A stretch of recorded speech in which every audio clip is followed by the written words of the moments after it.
အားလုံးပဲမင်္ဂလာပါဒီနေ့ကတော့လက်ဖက်သမင်းနဲ့ကြက်ကြော်လူရည်ထောင်စာလူမှာဖြစ်ပါတယ်ခင်ဗျာအခုကတော့လက်ဖက်သမင်းတွေကိုလက်ဖက်သားတွေနဲ့နှံ့နေအောင်ကျွန်တော်တို့အခုလိုမျိုးနေပြီးနေဖြစ်ပါတယ်ခင်ဗျာဒီနေ့မှာတော့တကုံစိတ်ကမ်းမြို့နယ်မှာရှိတဲ့မိသားစုဝင်များအတွက်ကိုလက်ဖက်သမင်းနဲ့ကြက်ကြော်လူတော့မှာဖြစ်ပါတယ်ခင်ဗျာဒါကတော့ကျွန်တော်တို့လက်ဖက်သမင်းနဲ့စားဖို့အတွက်ကြက်ကြော်လေးပြင်ဆင်ပေးတာဖြစ်ပါတယ်ဒီမှာဆိုရင်တော့လက်ဖက်သားတွေကိုအညွန့်လေးရောတခြားလေးနှက်ထားပေးတာဖြစ်ပါတယ်ဒါဆိုရင်တော့နှစ်ပြန်ကြော်လေးမှာအစုံပါပါတယ်ဒီကိုကြည့်ပါအစအကုန်ပါပါတယ်ခင်ဗျာပြီးရင်တော့မြေပဲချံခရမ်းချင်သည်မြို့သီးစိမ်ကြက်သွန်ပြူဒီဘက်နောက်ဆုံးမှာတော့ 0.6 ရေတန်းကက်လေးတွေကိုအေးလေးသုံးဆောင်လို့ရအောင်လို့ကြီးလေးနဲ့ဆင်ထားပေးတာဖြစ်ပါတယ်ခင်ဗျာယခုဆိုရင်တော့လက်ဖက်သမင်းလူလမ်းဖို့အတွက်ကိုအစင်းလေးဖြစ်နေပါပြီခင်ဗျာလက်ဖက်သမင်းပါမယ်ချက်ပေါင်ပါမယ်ပြီးရင်နှစ်ပြန်ကျော်မြေပဲဆန်ရေစိမ်းကြက်သွန်ပြူအစင်းနဲ့စားသုံးဖို့အတွက်ဇုံးလေးနဲ့ပြင်ဆင်ပေးတာဖြစ်ပါတယ်ခင်ဗျာဒါဆိုရင်ဒီဘက်မှာဆိုရင်တော့ကလေးငယ်လေးတွေကိုဒီဘက်ချုံကတီးတန့်လေးပြင်ဆင်ပေးတာဖြစ်ပါတယ်ယခုဆိုရင်တော့ကျွန်တော်တို့ရဲ့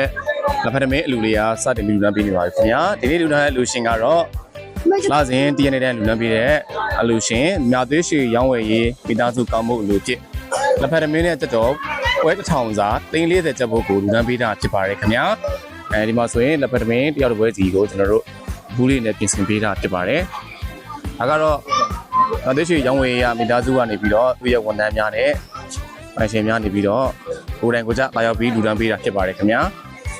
ဒီဘက်နောက်ဆုံးမှာဆိုရင်တော့ကျွန်တော်တို့ရေတန်းအေးလေးတွေကိုသုံးဆောင်လို့ရအောင်လို့ကျွန်တော်တို့ရေတန်းရေခဲရည်နဲ့ဆင်ထားပေးတာဖြစ်ပါတယ်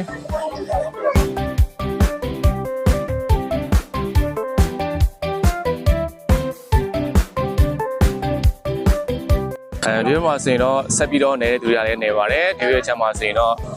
ဆက်ပြီးတော့လူတဲ့သူတွေလည်းဆက်ပြီးလူတွေပေးတာဖြစ်ပါတယ်ခင်ဗျာ